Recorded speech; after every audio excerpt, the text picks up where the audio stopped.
Did Myron Gaines destroy the continuity of the red pill community? That's the question I have for you. We have a lot of gentlemen who have content that speaks on a variety of subjects involving men and women. And while we try to diversify our opinions and separate ourselves from everybody else, it's kind of difficult to do that, right? Because people are trying to make money. It's not just about reaching a certain audience. It's really about making money. No, it don't matter what people say, you know what I'm saying? But I've spoken on him a few times, and uh the brother in this clip, he just gives you a quick time lapse of how he started and where he is right now. And it's like, well, he made some valid points. What do y'all think? So I said enough. Let's have a conversation, folks. Right here goes by the name of Myron Gaines, and he single handedly destroyed what's called the red pill community. And this is how he did it. So he had a really big following on YouTube, and it happened super quick.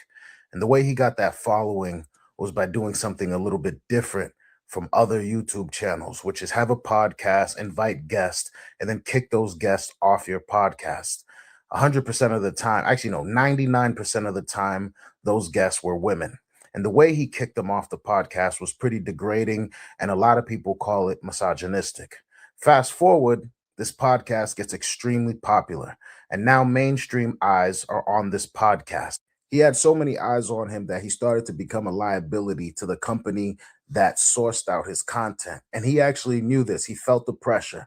So he ended up taking his content to a different platform away from YouTube and feared that he was going to get his entire channel shut down. But he miscalculated YouTube's reach because he went on Rumble and did something extremely racist, so bad that YouTube took down, well, no, they demonetized his channel actually. They eliminated all forms of payment being distributed to his channel and his podcast for what he said on a totally different platform. That's how bad it was. Anyways, fast forward again. Myron is now hoping that he can get monetized again on YouTube because he was making millions of dollars on that platform. YouTube doesn't allow him to do it. He submits tons and tons of requests for them to turn back on his channel. They say no. So he ends up going to Twitter and makes the calculation, well, if I am going to be called an extremist, then I might as well become an extremist. And this is the part where his downfall was so bad that it took everybody else with him. And this is how it happened. He goes on Twitter and he becomes a full blown racist. Like, it's not even about the women, it's just attacks on blacks, saying everything a Klan member would. Don't believe me? Go Google it. I'm not going to repeat it here. And because the eyes were on him, it was literally him and Andrew Tate. Like, those were the only two people that was the heavy hitters on for the whole red pill community. So now they're watching the heavy hitter, the leader of that community, turn into a racist. And not even Kanye West could get away with that. You understand? He's nowhere near Kanye West. He starts talking about the Jews. He starts talking about the blacks, and he starts rubbing everybody the wrong way. And because he's now doing this, people view his followers as the same as him. So people who listen to his podcast or support his podcast or just indulge in what he's saying, people then say to themselves that don't listen to the podcast, they're all the same. Because when you have that rotten of an apple, none of them can be good. You understand? It's not like it's a little bit. So they're like, no, we're writing off every single person that subscribes to this type of ideology because this is what they produce. So then everybody's turned off and they look at this entire red pill space as a bunch of clowns people who are just mad that they can't get girls, and half of them are racist. So that's how he destroyed the red pill community. He was the first real domino to really fall, and then there was a bunch others that came after him. When I think a lot of that was just people trying to prove that they're all the same. All of these guys have ish in their closet. So that's how that's my thoughts on it, man. That's how he destroyed the whole red pill space, man. Let me know what you think about this in the comments section. I don't think he destroyed the community. I don't think it can be destroyed, and here's why. Doesn't really make a difference if you agree with everything he said, man. And he's wrong on a lot. Is he a grifter? Is he trying to fit in with another demographic of men and women? Subjective, questionable. I've spoken on that as well. But the reason why you can't get rid of the red pill community is specifically for this reason alone. We all experience and relate to damn near everything, minus one or two. What do we mostly have in common? Our mental health isn't respected. Struggle with women, hardships as a man. You can't ignore those. Health, exercise, business, you can't get rid of that. You can spoil it. You can make people look at it sideways, because when you have certain folks that are polarized in the general public, they have more of a chance of making people look at things differently versus someone who ain't got a lot of people following them. Like for me, I'm just one little channel, so everybody's not going to pay attention to what I'm saying, or it's not going to hold the same weight or value.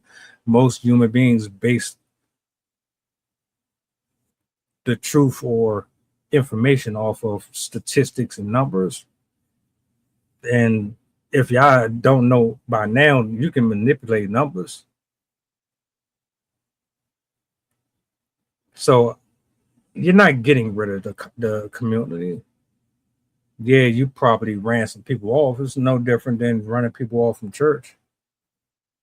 When you got a pastor or a minister not doing or living according to what they say, yeah, that happens. But just because the messenger isn't walking the path that they claim they supposed to be for everybody else, that doesn't necessarily mean you're going to him being racist or using these measures to rage bait, to throw fits because he stuck his foot in his mouth and they cut him off at the tap. That's not going to stop nobody else's flow, because we don't all talk like him. We don't all think like him. And as long as people are diverse, the conversations will remain diverse. People went to him because he's yelling and screaming, and he does things towards women that a lot of men wish they could have done to people who did them wrong. He's a representation of a lot of broken dudes, while also trying to fit in with white people, but they don't even want them. There's a lot of ways that you can look at this. I do agree that he's turned people off from it. Everybody is looking at red pill content like it's just about bashing women, and it's not. There's way more to it, and I've seen people break that down. So I don't think he destroyed it. It can't be destroyed, because too many people relate. Too many men want to hear how other men made it through the hardships, the heartaches, the destitution of finances, all that. We will always connect in some way when it comes to this type of stuff. You can't destroy it, no matter how ignorant some people with a microphone and a million followers can be.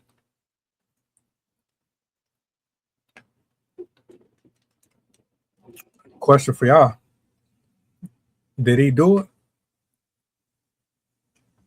Is he responsible for not having the same respect?